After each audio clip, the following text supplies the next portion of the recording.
मैं हूं public reporter Farooq कैसर और तमाम भारतीय चाटुकार लोगों को नमस्कार।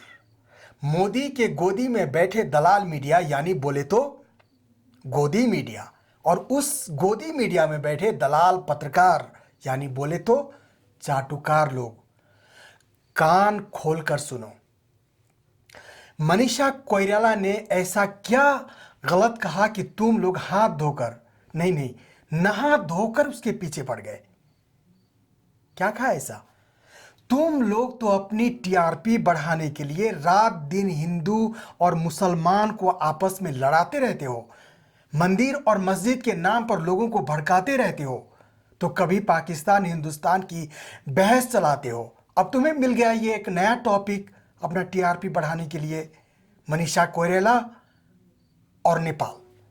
सिर्फ और सिर्फ कागज के चंद टुकड़ों के लिए तुम लोग अपना जमीर बेच देते हो, इंसानियत को ताक पर रख देते हो, यानी दलाली करते हो। शायद अब तक तुम लोगों को अपना असली औकात पता चल गया होगा। अगर चल गया तो चलो अब असली मुद्दे पर लौटते हैं। तुम लोग नेपाली को नहीं जानते हो, अगर जानते हो तो सिर्फ इतना ही कि नेपाली चौकीदार होते हैं, है ना? गलत सोच है तुम्हारी। हम नेपाली तुम लोगों की तरह भीख मांगना नहीं जानते हैं, लेकिन स्वाभिमान से जीना जानते हैं। हम अपना श्रम बेचते हैं, लेकिन स्वाभिमान नहीं।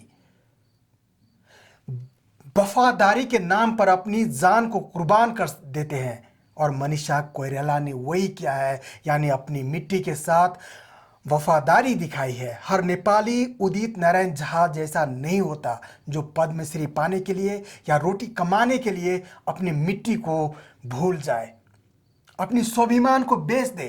अगर तुम मनीषा कोइराला की हैसियत को जान लोगे तो तुम्हारे पैरों तले की जमीन खिसक जाएगी और सर के ऊपर की आसमान फट जाएगा।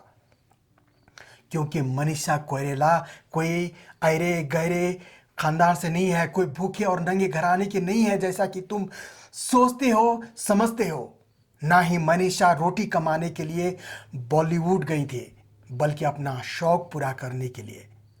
उसके बाप दादा नेपाल के खानदानी परिवार से बिलोंग करते हैं। उनके दादाजी स्वर्गीय गिरिजा प्रसाद कोइराला नेपाल के प्रधानमंत्री थे। जानते हो तुम? अरे जिनके घर शीशे के होते हैं वो झोपड़ों पर पत्थर नहीं फेंका करते, ये तुम्हारी ही फिल्मों की डायलॉग है। क्यों नहीं जानते? खाते भारत का है, गाते चीन का है। इसी खबर का रुख कर लेते हैं। भारत में फिल्मों से मशहूर हुई अभिनेत्री मनीषा कोइराला ने नेपाल के विवादित नक्शे पर नेपाल का पक्ष लिया है। नेपाली अभिनेत्री ने नेपाल के दावे को ये क्या कह रहे हो कि खाते हैं यहाँ की और गाते हैं चाइना की? What do you mean? Better mind your language.